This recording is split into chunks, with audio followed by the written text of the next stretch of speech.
Bismillahirrahmanirrahim. Assalamualaikum warahmatullahi wabarakatuh. Bersua dalam berita perdana malam ini, saya Muhammad Noh Johari. Saya Umi Masitas Osman. Berita-berita utama malam ini.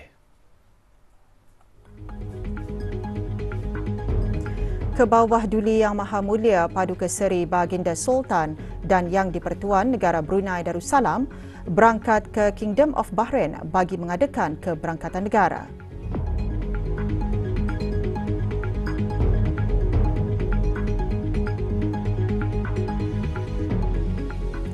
Dapatkan bantuan dan khidmat nasihat untuk hentikan tabiat merokok.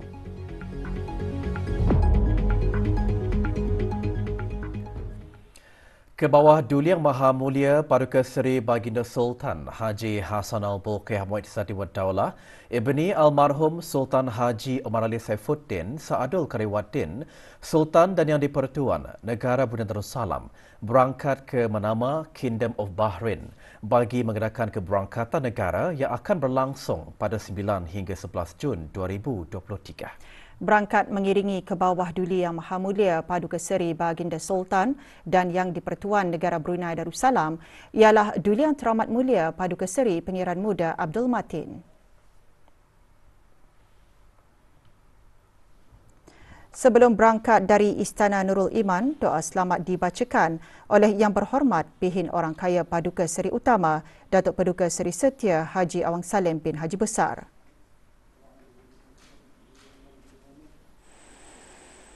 Berangkat di hangar penerbangan Kebawah Duli Yang Maha Mulia di Rimba bagi menyembahkan selamat berangkat ialah ahli-ahli kerabat diraja. Juga hadir bagi menyembahkan selamat berangkat ialah Yang Amat Mulia Pengiran-Pengiran Kshatriya, Penasihat Khas Kebawah Duli Yang Maha Mulia, Yang di-Pertua Majlis Mesyuarat Negara, ahli-ahli Majlis Mesyuarat Diraja, Menteri-Menteri Kabinet, Timbalan-Timbalan Menteri, Pesuruhjaya Polis Pasukan Polis di Raja Brunei dan pemangku Pemerintah Angkatan Bersenjata di Raja Brunei.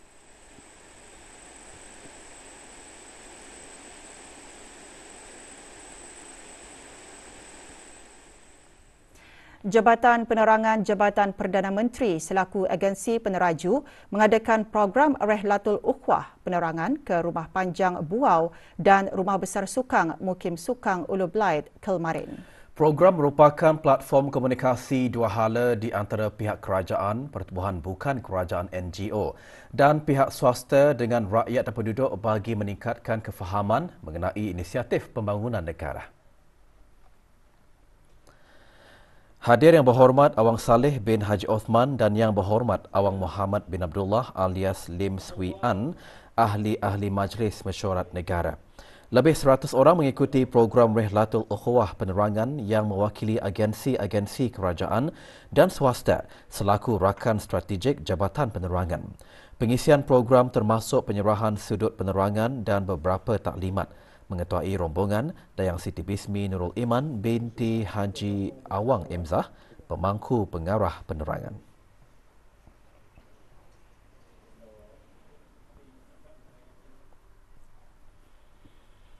Universiti Teknologi Brunei UTB mengadakan seminar eksekutif bersempena dengan Anugerah Cipta 2023 dan sempena persidangan dan pameran pertengahan tahun Brunei MYCE 2023. Seminar pagi tadi diadakan di UTB. Perbincangan seminar menumpukan kepada keseluruhan pertandingan Cipta 2023 serta hasil daripada penyertaan.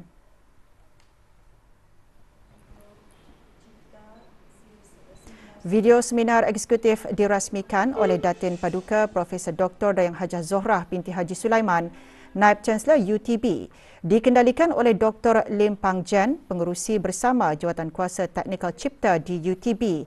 Seminar disertai oleh beberapa panel dari dalam dan luar negara. Di samping itu, para panel juga membincangkan mengenai projek dan pengkomersialan produk serta perkongsian untuk meningkatkan acara dan pertandingan yang seterusnya.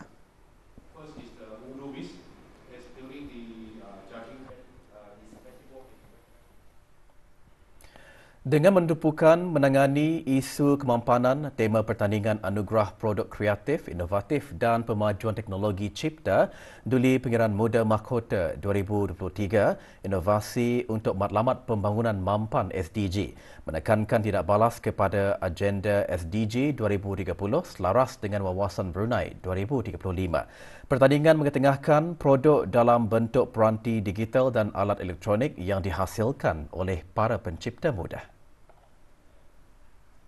Kami pertandingkan adalah mengenai agriculture XR training.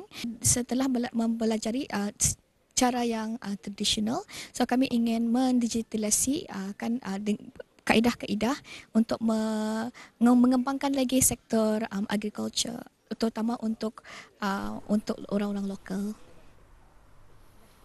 Projek ini membuat pasal cooling suit. Since Brunei is very hot, since we live in equatorial climate, cooling suit is made for like athletes. So this project detects the rises of water level as well as abnormalities in water quality. So if there are any significant changes in water quality, the relevant stakeholders will be alerted through SMS as well as a buzzer, so that they can act on it earlier before the water is affected throughout the houses distribution. Bakal jemaah haji negara disaran untuk sentiasa bersedia dengan cabaran yang bakal ditempuhi. Perincian mengenainya, bahan beritanya selepas ini.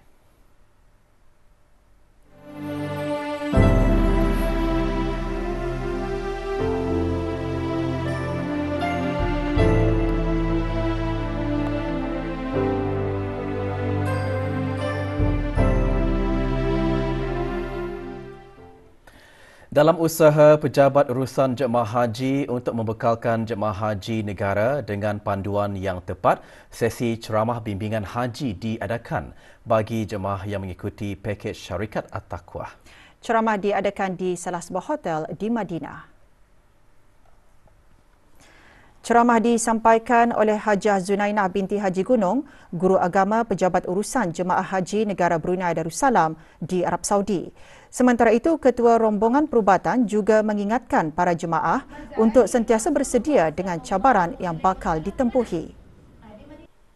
Mungkin juga kalau sudah di Makkah nanti bersasap tu berasa rasak. So ini pun orang memberi cabaran untuk bis kita juga. Kalau orang di sini selesa sedikit, kalau sudah sana kan sembahyang pun berasa asap berimpit-impit. Jadi itu pun salah satu cabaran untuk bis kita juga.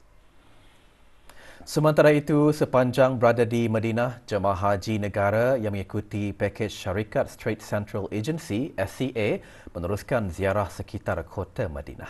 Antara yang menjadi tumpuan ziarah ialah Masjid Quba. Terletak 3 km dari Masjid Nabawi, Masjid Quba sentiasa dikunjungi oleh jemaah haji atau umrah. Dalam perjalanan hijrah Rasulullah menuju Madinah, baginda singgah untuk beberapa hari di Quba dan seterusnya mendirikan masjid berkenaan. Selepas ziarah Masjid Quba, rombongan berkunjung ke ladang kurma di perkampungan yang sama. Madinah terkenal dengan kurma berkualiti tinggi dan menghasilkan ekspor dari Madinah yang sangat tinggi. Mereka juga ziarah ke makam syuhada Uhud yang memberi gambaran dan keinsafan akan perjuangan pejuang Islam dalam mempertahankan agama Allah. Doakan kami semua di Madinah, dan seterusnya kami akan kemudian akan pergi ke Mekah untuk mengerjakan haji. Doakan kami semua sehat walafiat dan kembali ke negara Darussalam. Laporan Wawasan Brunei 2035 mengongsikan perkembangan pelaksanaan dan pencapaian Wawasan Brunei 2035 bagi tempoh tahun 2015 hingga 2022.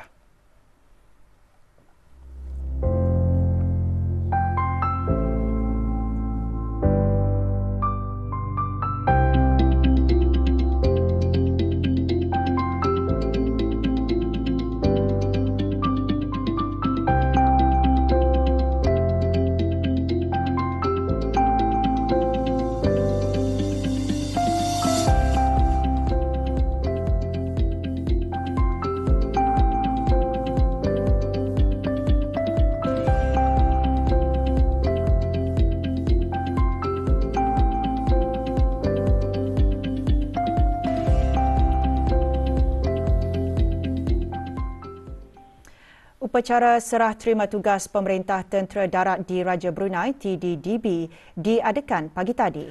Majlis berlangsung di Padang Kawat Batalion Pertama TDDB Berakas Garrison.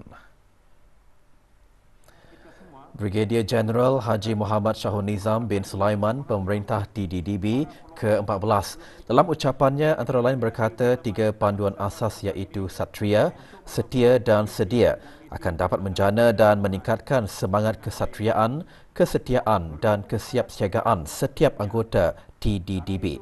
Terdahulu, Majlis Penandatanganan Sijil Serah Terima Tugas dan Penyerahan Tongkat Kepimpinan Pemerintah TDDB daripada mantan Pemerintah TDDB dan Pemerintah TDDB baru telah diadakan sebagai lambang penyerahan rasmi tugas Pemerintah TDDB.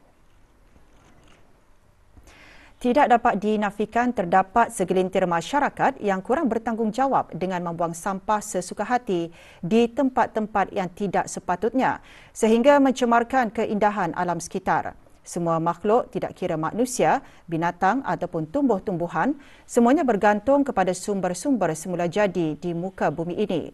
Oleh itu, Allah Subhanahu Wa Taala melarang kita melakukan sebarang kerosakan di muka bumi, sama ada kerosakan kepada jiwa, harta benda dan alam sekitar. Perkara tersebut antara intipati khutbah Jumaat bertajuk Menjaga Alam Sekitar. Dan memelihara alam sekitar agar sentiasa indah dan damai.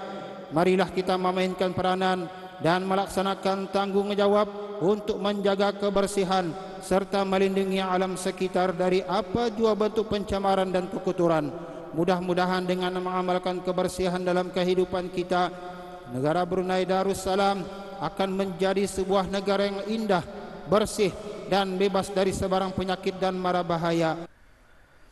Berhentilah merokok. Itu antara nasihat yang kerap didengar oleh para perokok. Namun hakikatnya bagi para perokok, ia pasti bukan mudah, namun tidak mustahil. Dengan berbekalkan semangat, klinik berhenti merokok di Kementerian Kesihatan KBM sedia membantu merealisasikan hasrat berhenti merokok secara teratur melalui sesi kaunseling ke arah kesihatan yang lebih berkualiti.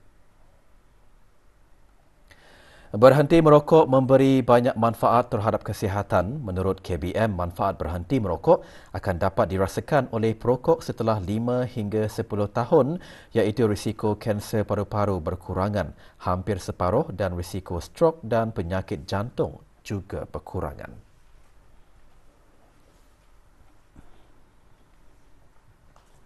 Lapan jam setelah berhenti merokok, tahap karbon monoksida dalam darah menurun kepada normal. Paras oksigen dalam darah meningkat. Setelah 3 bulan, batuk yang mengomel, menjengkelkan, mengganggu dan menyusahkan akan hilang. Risiko penyakit gusi seterusnya berkurangan dengan ketara. Ulcer mulut berkaitan tembakau hilang, peredaran darah bertambah baik, berjalan menjadi lebih mudah, fungsi paru-paru meningkat sehingga 30%. Takut diserang pelbagai penyakit menguatkan semangat seorang perokok aktif untuk membuang tabiat merokok. Dengan azam serta pendirian yang teguh, tabiat buruk tersebut dapat dihentikan meskipun sudah sebati dalam dirinya sejak berumur 19 tahun. Apakah cerita di sebalik kejayaan itu? Siti Nurmazia Jini ada laporannya. 2022, saya bertekad mencari satu untuk fokus untuk berhenti itu akhirnya terjawab. Adalah hari kenangan iaitu hari terakhir lahir lah, masa bulan Oktober. So alhamdulillah jadi tercapai semua telah. Sejak 6 bulan lalu, tabiat tidak sihat Pengiran Haji Muhammad Zuzai Fadila bin Pengiran Haji Zaini yang kini berusia 45 tahun dapat dihentikan selepas mengikuti program berhenti merokok di Klinik Berhenti Merokok Kementerian Kesihatan. Menurutnya, bantuan, khidmat nasihat dan beberapa ubat gantian yang disediakan oleh klinik berkenaan banyak membantu usahanya untuk berhenti merokok. Sedarannya ni berberlaku di atas dasar sendirilah sebenarnya, oleh sebab ada 2 dalam keluarga family yang merokok juga, iaitu perlindungan beliau Dulu adalah perokok pasif juga semasa kami kanak-kanak. Dan semasa dia berhenti, ada serangan jantung. And then alhamdulillah operasi itu berjaya, belah dipotong. Dan yang kedua, ini adalah kes arwah abang, paru-parunya berkuman. Jadi di sanalah mula ada kesadaran macam ingin berhenti merokok itulah. Pelbagai kesan sampingan juga pernah dialami oleh Pengiran Haji Muhammad Zuzai Fadilah sekaligus menguatkan lagi tekadnya untuk berhenti merokok. Kesan-kesan yang dialaminya itu membuktikan bahawa tabiat tersebut memudaratkan kesihatan. Efek yang saya terima, mula-mula naik tangga, orang tangga rumah, terasa ngalih rasa sebenarnya. Ngalih rasanya. Dan satu, seorang-seorang punya kesan. Happen masa tu kaki saya iaitu jari sebelah kiri, masa tu ada terasa macam ni. Kita ni orang Brunei panat tapi panatnya tu macam sajuk lah. 2 jari tu sajuk saja. Tapi yang 3 jari tu alhamdulillah nadalah panas. Kali macam saya tu macam cuba try picit-picit lah apalah macam what happened. So di sanalah macam saya, yang Allah kata barangkali inilah mungkin asbabnya se-efek dari merokok ni, pasal merokok pasif kan. Kini, Pengiran Haji Zuzai Fadilah mengakui hidupnya lebih ceria menjalani gaya hidup yang lebih sehat. Menurutnya, kesan berhenti merokok memberikan banyak manfaat bukan hanya dari segi kesihatan, malah juga dari aspek ekonomi dan kesihatan keluarganya serta orang sekeliling. Siti Normazia Jini melaporkan untuk Berita RTB. Bagi menghargai penglibatan kerja-kerja kesukarelawanan di negara ini, Persatuan Bulan Sabit Merah Negara Brunei Darussalam pagi tadi menyerahkan anugerah Brunei Red Crescent Henry Dunnan tahun 2023. Majlis berlangsung di salah sebuah restoran di Gadong. Anugerah disampaikan oleh Pengiran Datuk Paduka Haji Muhammad Yusof bin Pengiran Haji Bahar, Presiden Persatuan Bulan Sabit Merah Negara Brunei Darussalam kepada pengurus am syarikat Makan Ceria Sendirian Berhad. Dengan penganugerahan ini, ia diharap akan memberi semangat untuk terus terlibat dalam aktiviti kesukarelawanan.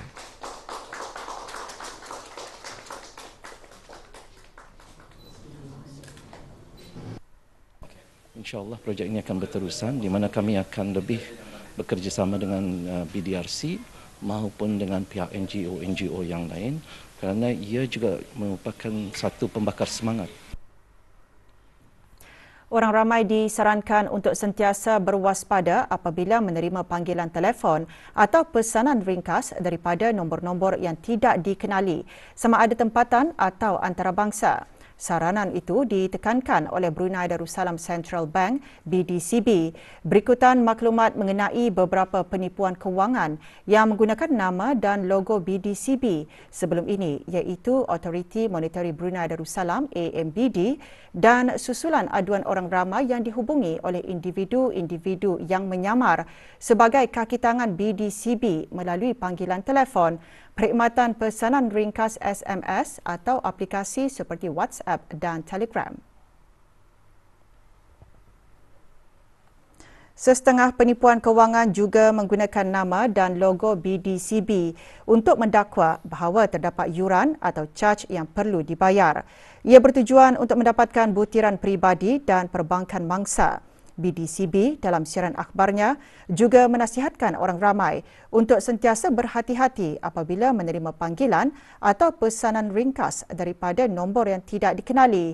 Jangan mengongsikan maklumat peribadi, terutamanya maklumat berkaitan dengan urusan perbankan kepada individu, organisasi, entiti yang tidak dikenali tanpa pengesahan. Dan jangan memindah atau mengirim wang kepada individu atau organisasi atau entiti yang tidak dikenali sama ada di dalam atau keluar negara. BDCB juga menegaskan adalah menjadi kesalahan di bawah bab 74A Perintah BDCB 2010 bagi sesiapa yang menggunakan nama atau logo BDCB tanpa kebenaran bertulis atau menggunakan nama, simbol, reka bentuk atau lambang BDCB yang serupa untuk memperdaya atau menipu atau menyebabkan kekeliruan. Jika disabitkan kesalahan, hukuman denda tidak melebihi RM20,000, penjara tidak melebihi 7 tahun atau kedua-duanya sekali. Orang ramai yang menerima bahan komunikasi berkaitan BDCB yang disyaki palsu bolehlah mendapatkan pengesahan dengan menghubungi talian 8318-388 atau email info@bdcb.gov.bn. Pertandingan pencak silat remaja jemputan sekolah sukan kali kedua selama 3 hari bermula hari ini. Pertandingan anjuran sekolah sukan diadakan pagi tadi di Dewan Sekolah Sukan Kampung Pulai. Perasmiannya disempurnakan oleh Pengiran Haji Abdul Karim bin Pengiran Haji Metasan yang di-Pertua Persekutuan Pencak Silat Kebangsaan Brunei Darussalam Persib. 5 buah pasukan menyertai pertandingan tersebut terdiri daripada pasukan sekolah sukan, pusat latihan, Jabatan Pendidikan Kurikulum, Skim Pembangunan Brunei Muara, Skim JBS Tutong dan Pertubuhan Gagak Hitam Pergah Belait. Antara kategori yang dipertandingkan, acara seni tunggal lelaki dan perempuan.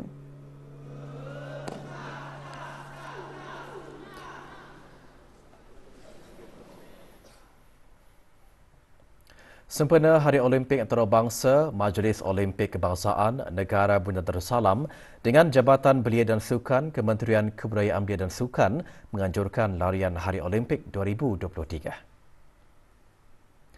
Larian dibahagikan kepada 7 kategori, antaranya kategori larian terbuka lelaki dan wanita, kategori larian kanak-kanak bawah 12 tahun, kategori warga emas ke atas dan kategori orang kurang upaya. Larian akan diadakan pada 25 Jun ini di Taman Haji Semuda Omar Ali Saifuddin.